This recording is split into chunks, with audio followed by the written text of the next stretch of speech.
In today's lecture, I'm going to take you through the Hardware Asset Management module in ServiceNow. By the end of this lecture, you'll understand all of the fields on the hardware asset form and what they mean, and how to create a hardware asset. As previously mentioned in this course, a hardware asset is a physical asset like a computer, a mobile phone, a server, a printer, etc. There is also a misconception that you can only track IT hardware assets in ServiceNow. That is not true. You can track any type of physical asset that needs to be tracked. You can track mechanical assets, video production equipment, medical equipment, and so on and so forth. In today's example, I'm going to be creating an asset for the HP Z400 that I created a hardware model for in the previous lecture. Please note, if you're not logged into the system with the admin role, you'll need the asset role associated with your user account in order to create an asset. The first thing you'll want to do is open up ServiceNow, go into the application navigator, and type in Hardware Assets. Now click on the Hardware Assets module under the Portfolio application. You'll now see a list displaying all out-of-the-box hardware asset records. Click on the New button. A blank hardware asset form will now load. As we create this hardware asset, I'm going to explain what each field means at the same time, so you have a solid understanding of all the different attributes. At the top of the form we have a display name field. This field displays the values from the asset tag and model field by default. This concatenated information is useful to see when you're viewing hardware assets on a list or report. Below the display name field, we then have model category. This field allows you to select the category of the asset you're creating. In this example, I'm going to select computer. Please note, the category that you select in this field will filter the available records in the model field, meaning when I select computer, only computer hardware models will be available in the model field. In the next field, model, this is where I can select a hardware model record. I'm going to select the HP Z400 I created in the previous lecture. Now to the right of this field, we have a read-only configuration item field. At the time of creating the hardware asset record, if the asset category that is selected has a CI class defined, then a configuration item record will automatically be created and linked to this asset. In this case, because the category of this asset we're creating is a computer, it has a computer CI class associated with it.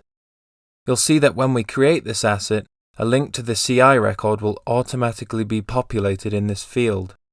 In the next field we have quantity. By default, the quantity is always 1 for hardware assets and cannot be changed. You'll notice on this particular form we have 7 different tabs. In the first tab, General, this is where all the general fields are stored. In the first field we have Asset Tag. This field is used to capture the asset tag that has physically been applied to the asset by your organization. The asset tag number or code is typically unique within organizations. For this example, I'm going to enter some random digits. In the next field we have State. This field is used to track the physical state of the asset. In here you can track whether the asset is in use, on order, in stock, in transit, in maintenance, retired, or missing. When creating a new hardware asset, the default state is always in use. I would also like to add that this field and the substate field work hand in hand, meaning that when you select a status, any available substates will also be available to select in the substate field. As you can see, when I move the state to in stock, the substate field becomes editable and a selection of substates become available. For this example, I'm going to select the state as in use. Next we have assigned to. In this field you can specify which end user the asset is assigned to. This field is great for tracking what assets are assigned to what users. In this example, I'm going to enter Abel Tutor. Also, just for a bit of additional knowledge, this field is referencing the sys_users table, so any user that is stored in the system can be selected in this field. In the next field we have Managed By. This field allows you to specify who in your organization is responsible for the management of this particular asset. I'm going to enter Chad Miklas. Next we have the Owned By field. This field allows you to specify who in your organization financially owns this particular asset. In this example, I'm going to enter Andrew Jackson. In the next field, Parent, you can specify a parent asset. If you select another asset as a parent, then the system automatically turns the asset you're on into a child asset. In ServiceNow, you can create a parent and child hierarchy to easily track assets that are connected together in the same chassis or component. This is perfect if you want to track a server and all of its hard drives as separate asset records. This keeps all of the assets tied together and also makes tracking the movement of a parent asset much easier. The relationship between a parent asset and a child asset is a one-to-many relationship. This means that you can have multiple child assets connected to one parent asset. For this example, I'm going to leave this field blank, but in a later lecture, I'll show you how to create a parent-child hierarchy. In the next field, we have Class. Notice that this field is read-only. This field displays the type of asset group it belongs to. Since we're creating a hardware asset, the class will always be Hardware. This field will always display either Hardware, Base, License, or Consumable. The value is set depending on the type of asset you are creating. For example, if I'm creating a consumable from the Consumables module, then this field will be set to Consumable. The reason this field is in the system is so IT asset managers can report on the class of all assets. In the next field, we have Comments. In this field, you can document any notes or comments that you may have. Next, we have Serial Number. To me as an IT asset management professional, this field is very useful to me. In this field, you can store the manufacturer's unique serial number, which is used to identify a physical asset with one in the system. This is one of the most important fields on an asset record, as it helps you to easily identify an asset. In this field, I'm going to enter some random characters as an example. Since we've already covered the substate field, I'm going to skip this one. In the next field, we have Location. This field is used to populate the location where the asset is physically located. In this field, you can specify the country, the state, the building, the office, etc. by selecting a location record in the system. Depending on how granular you want to be with tracking the locations of your assets, I'd recommend tracking assets at the building or room level. Then that way it's much easier to locate the assets in the future. With that being said, when you track your assets at the room level, you'll have more updates to make as assets move around an organization throughout their life cycle. You're also probably wondering why the location field is already populated. The reason for this is because when you assign an asset to an end user, the system will take the location of the user and populate that in the location field. This saves a lot of time during the life cycle of an asset when a user moves to different locations, as you won't have to manually update the location. In the next field, we have Department. This is the department in which the asset belongs to. You'll notice in this field as well that the assigned user's department is already populated in this field. Next, we have the Company field. In this field, you're able to define the company or organization that owns the asset. This field is good for tracking assets that may not be company-owned. For example, if you lease or rent assets, you can specify the company who actually owns them here. You'll also notice that this field is already pre-populated too. The company value specified here is populated from the assigned user's company. In the next field, Assigned, this field allows you to specify the date and time when the asset was assigned to the end user. In the next field, Installed, this field allows you to specify the date and time in which the asset was installed. Now, we're going to explore the Financial tab. In this part of the hardware asset form, you can track financial information relating to a particular hardware asset. In the first field, we have Request Line. In this field, you can specify the item request that was made for this particular asset. Item requests are typically generated through the product catalog or service catalog in the portal. Since we don't have a request for this asset, I'm going to leave it blank, but later on in this course, we will make an asset request and add the request to this field. In the next field, invoice number, here you can enter the invoice number under which the asset was billed from. This field is great for relating invoices to assets, as it can help in the future when performing true-ups or rectifying audit discrepancies. I'm going to enter a random made-up invoice number. Next, we have cost. In this field you can enter the cost of the asset and the currency used. I'm going to enter $900. Below the cost field we have vendor. In this field you can specify the vendor who you procured the asset from. In this example I'm going to enter Amazon. In the next field we have opened. This field is used to specify when the request specified in the request line field was opened. Please note that this field is populated by default when a request line record is selected. Next, we have GL account, which stands for General Ledger. In this field you can specify the General Ledger account number for this particular asset from your fixed asset financial system. In this example, I'm going to enter some random characters. In the next field we have cost center. In this field you can specify the group or department that is financially responsible for the asset. Next we have the acquisition method field. In this field you can specify how the asset was acquired. By default, none is selected, but you have the option to select purchase, lease, rental, or own. For assets that are automatically created through a purchase order, the default value will always be purchase. In this example, I'm going to select purchase. Next we have expenditure type. This field is used to specify if the asset was purchased as a capital expense or operational expense. This type of information is useful for members of the finance team as it influences financial reporting and accounting. CapEx means that the asset was purchased as a one-time transaction, for example buying a server outright in cash. OPEX means that the asset is an ongoing expenditure, for example, ink cartridges for a printer. In this example, I'm going to select CapEx as the HP Z400 computer in this example was purchased outright. Now we're going to explore the Disposal tab. In this part of the hardware asset form, you can track disposition information relating to the hardware asset.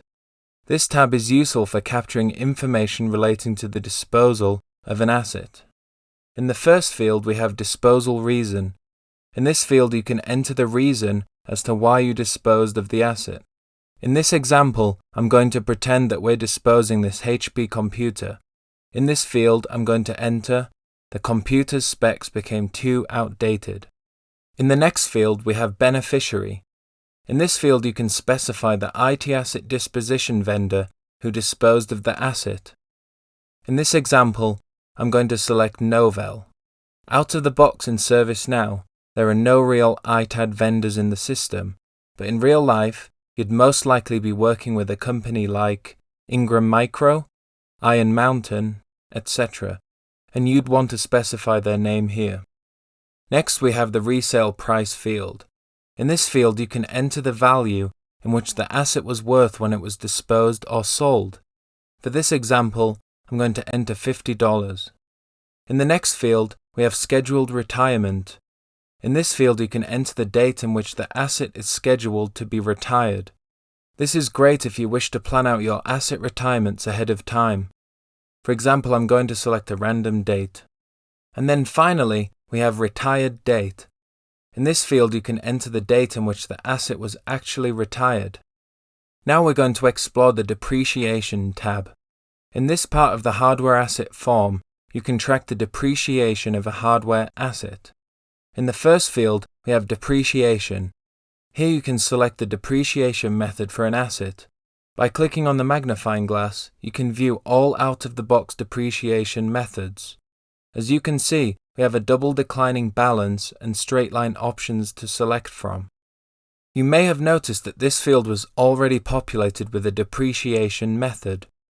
The reason why this field was populated was because when we created the hardware model in the previous lecture, we set the depreciation method there.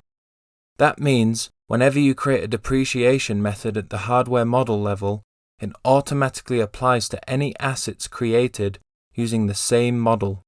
In the next field, depreciation effective date, this is the date when we want the depreciation of the asset to begin. This is typically the purchase date for an asset, but in this example, I'm going to select today's date. Next, we have the salvage value field. In this field, you can enter the salvage value for an asset. This is the amount an asset is worth when it's reached its end of useful life.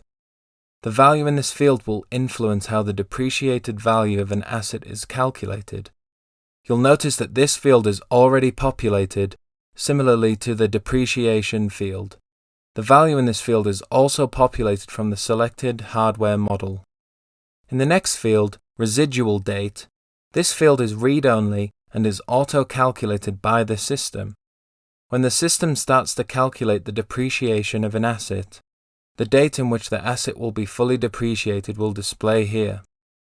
So for example, if I selected January the 1st, 2020 in the depreciation effective date field, after saving this asset, you would then see January the 1st, 2025 in the residual date field, since we selected the straight line 5 years as our depreciation method. Next, we have the residual value field.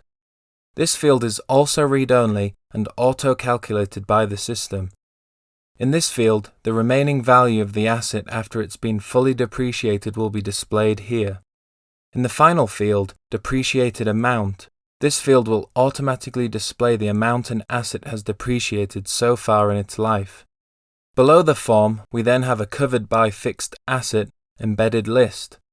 Within this list, you're able to associate this hardware asset record to a fixed asset record. Fixed asset records are typically created by the finance and accounting team, not IT asset management. If your organization does track fixed assets in ServiceNow and you want to link a hardware asset to its fixed asset, simply click on the magnifying glass. Now let's take a look at the Contracts tab. In this part of the hardware asset form, you can track the contractual information relating to an asset and also relate an asset to one or more contracts. In the first field, we have lease contract. In this field, you can specify the name of the lease contract if one applies. I'm going to leave this field blank for this example. In the next field, we have warranty expiration. In this field, you can specify the warranty expiration date for the asset if one applies. Tracking warranties is a great way to save money for your organization, as IT engineers can have assets repaired by the manufacturer for free of charge, rather than fixing them in-house. Next, we have the support group field. In this field, you're able to specify the group who is responsible for the asset in the event of an incident. In this example, I'm going to select the hardware group. In the next field, we have supported by. In this field, you can specify the individual who is responsible for supporting this asset, if applicable. I'm going to enter Bess Marceau.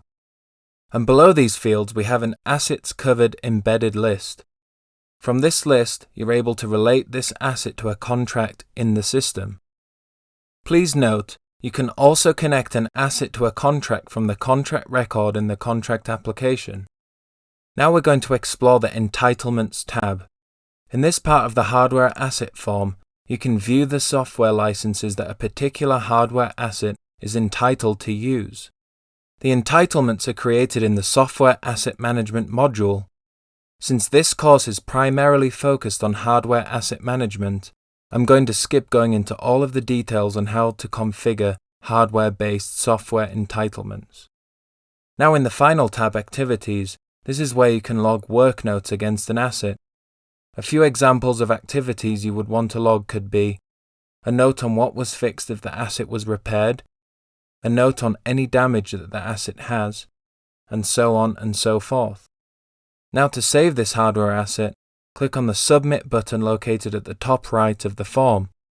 You will now see that the hardware asset is available in the list view. And that is all for this lecture on hardware assets.